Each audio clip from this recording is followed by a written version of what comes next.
l'intérêt général. C'est pour répondre à cette légitime aspiration que le Premier ministre, M. Ousmane Sonko, à qui je réitère ma confiance absolue, a présenté devant l'Assemblée nationale sa déclaration de politique générale.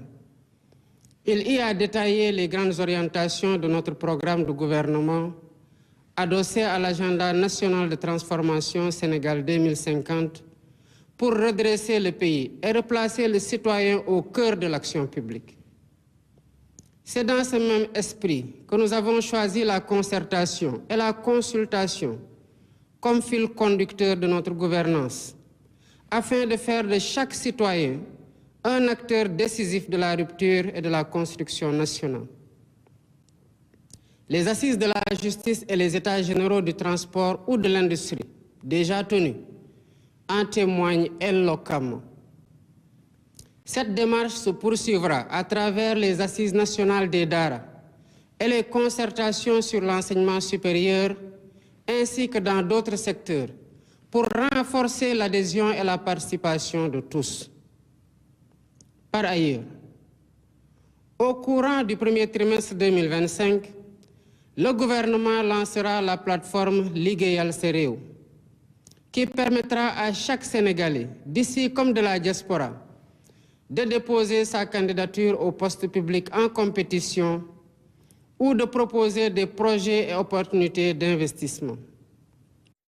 J'ai déjà instruit le bureau organisation et méthode de travailler à l'identification des postes clés devant être mis en compétition, de proposer des modèles types de fiches de poste et des règles d'organisation et de fonctionnement du comité de sélection des candidats qui me seront soumis au bout du processus pour nomination. Mes chers compatriotes, malgré les défis et les incertitudes rencontrées en 2024, cette année charnière aura surtout été marquée par l'expression d'aspirations majeures, défendues au prix de grands sacrifices, par la vigueur de la raison démocratique et par l'émergence de perspectives porteuses d'espoir. En effet, le 24 mars 2024, vous m'avez largement accordé votre confiance, m'offrant ainsi le suprême honneur de présider aux destinées du peuple sénégalais. Dans une logique démocratique et une belle cohérence électorale, vous avez confirmé et parachevé votre choix dans les urnes le 17 novembre dernier, en nous confortant d'une majorité parlementaire incontestable. Le mandat populaire est ainsi clair et sans équivoque. Il nous appartient de le dérouler avec rigueur, fidélité et dévotion. Je m'y engage. À cet instant solennel, je voudrais rendre grâce à Dieu et remercier le vaillant peuple sénégalais pour sa grande maturité démocratique, saluée et reconnue dans le monde entier. Pour ma part, j'ai minutieusement décrypté ce puissant message venu des urnes. Dans leur grande majorité, les Sénégalais nous ont prêté les clés pour ouvrir les portes du changement systémique, ainsi que les fenêtres de la transformation nationale, dans la droiture, la probité et l'exemplarité. Djub, djubal, djubanti. C'est dans cette logique que j'ai pris un nouveau décret organisant le comité d'orientation stratégique du pétrole et du gaz, COS-Petrogaz, pour y donner plus de place à l'opposition, à la société civile, aux syndicats et à l'ordre national des experts.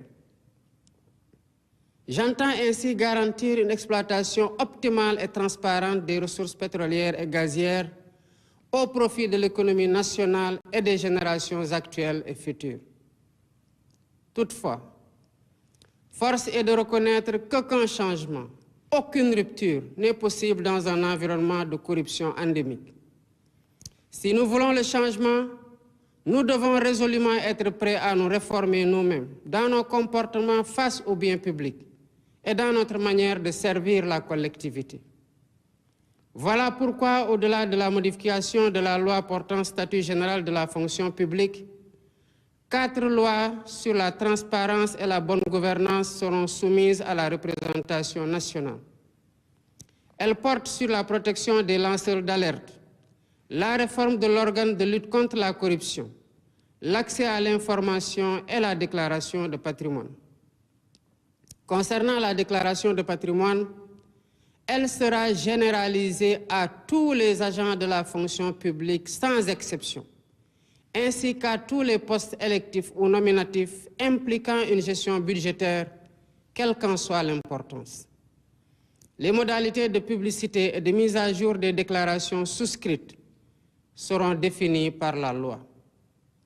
Mes chers compatriotes, je suis pleinement conscient des difficultés que les Sénégalais ont traversées ces dernières années. C'est pourquoi, face à la vie chère et malgré une conjoncture économique plus que difficile, dès les premières semaines de mon mandat, le gouvernement a pris des mesures concrètes pour soutenir les producteurs locaux et réduire le prix des denrées de première nécessité. D'un autre côté, les réformes institutionnelles en cours avec la suppression du Conseil économique, social et environnemental et du Haut Conseil des collectivités territoriales se poursuivront au courant de l'année 2025. Le comité restreint que j'ai déjà mis en place pour l'identification des lois et décrets à prendre ou à abroger est à pied d'œuvre pour matérialiser les consensus forts issus des assises de la justice. Par ailleurs, l'inflation notée des partis politiques, favorisée par une application trop laxiste des textes en vigueur, a conduit à une fragmentation excessive et à une inflation préoccupante, préjudiciable à une respiration démocratique de qualité. Dans un avenir proche, des concertations sur notre système politique se tiendront dans le but d'y apporter plus de lisibilité, plus de transparence et de rationalisation.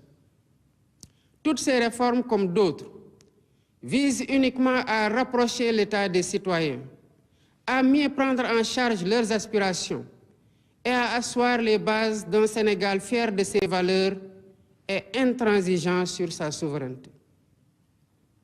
La diplomatie sénégalaise, fidèle à sa doctrine, continuera à promouvoir les idéaux de paix et de justice, tout en apportant sa solidarité agissante et son soutien actif aux peuples opprimés du monde.